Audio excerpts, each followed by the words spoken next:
Question d'un paresseux intelligent, apprendre à parler chinois pour travailler en Chine ou en Asie, si on travaille en Corée ou on expat en Corée, est-ce qu'il faut apprendre à parler la langue locale? Parce que souvent c'est des langues difficiles en Asie et bon, ça en rebute plus d'un et donc on se pose la question forcément. C'est pas comme dans un pays anglo-saxon. Voilà, et donc cette question, on va essayer d'y répondre par oui et par non. Alors, par oui, pourquoi? Tout simplement parce que il y a deux choses. La première chose, c'est que les Chinois, en fait, tu te démarques quand tu parles leur langue, parce que déjà, tu fais partie de leur groupe, voilà, tu montres que tu t'adaptes, tu montres pas de blanche, tu fais comme eux, et comme c'est des peuples qui sont plutôt moutons, en fait, tu rentres dans leur cheptel et tu montes pas de blanche, ils sont contents en fait. C'est les règles de la société, c'est une société stable, c'est une société où tout le monde fait pareil, tout le monde s'intègre, etc. Ça n'a rien à voir avec ce qu'il y a en Europe. Et donc, en parlant chinois, en fait, tu leur montres que t'es l'un des leurs. Tu seras jamais l'un des leurs, mais tu leur montres que tu fais l'effort et que il y aura pas de problème à discuter avec toi, il y aura pas d'incompréhension.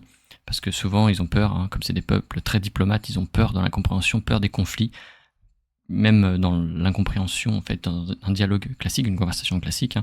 Donc c'est bien vu, super, ça c'est vraiment point positif. Deuxième chose, c'est que c'est le plus grand club privé du monde, les Chinois, c'est-à-dire, enfin, en nombre, c'est pas exactement la vérité, mais enfin, c'est ça, de manière pratique. C'est qu'il y a des Chinatown dans tous les pays, dans toutes les villes du monde presque, en fait, toutes les villes taille moyenne ou grande ou taille moyenne.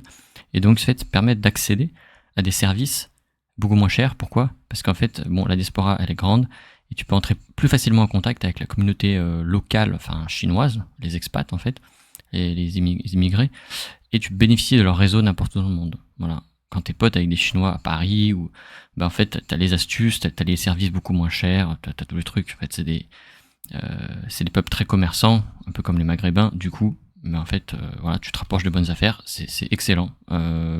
Tu bats tous les prix en fait. Sinon après c'est du vol. Au-delà de ça, donc ça c'est la première. Pourquoi? C'est oui, il faut parler chinois, apprendre à parler chinois pour travailler en Asie, pour travailler en Chine. Il faut parler chinois, il faut communiquer dans leur langue.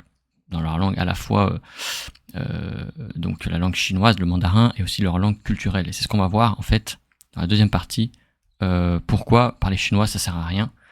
Parce qu'en fait parler chinois sans avoir la culture locale, eh bien on a l'air d'un clown en fait.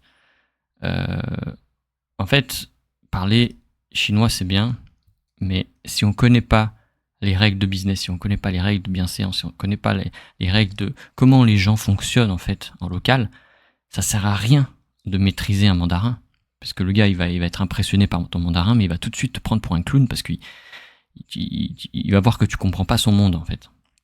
Et c'est là il y a beaucoup d'incompréhension. On dit souvent en plus voilà ils ont des mots un peu difficiles et en japonais notamment ils savent pas dire non. Le non il existe mais en fait ils l'utilisent très peu et parce que c'est pas leur culture de se confronter, le conflit, voilà, ils évitent à tout prix, et du coup, nous, on ne comprend pas. Ils sourient, ils disent oui, mais en fait, ils t'emmerdent derrière. C'est une hypocrisie. Donc, l'hypocrisie pour le bien de la société, pour que la paix, toujours pareil. Mais éviter le conflit. Du coup, parler mandarin, parler chinois, apprendre à parler le chinois, ça va rien t'apporter si t'as pas compris qu'il faut comprendre la culture. Il faut parler la langue culturelle, pas la langue grammaticale en fait. Voilà, c'était tout pour aujourd'hui. J'espère que ça va t'apporter un peu de matière à réflexion et puis peut-être apprendre le chinois. Aussi la langue. En fait, quand on apprend une langue étrangère, on apprend beaucoup sur la culture aussi.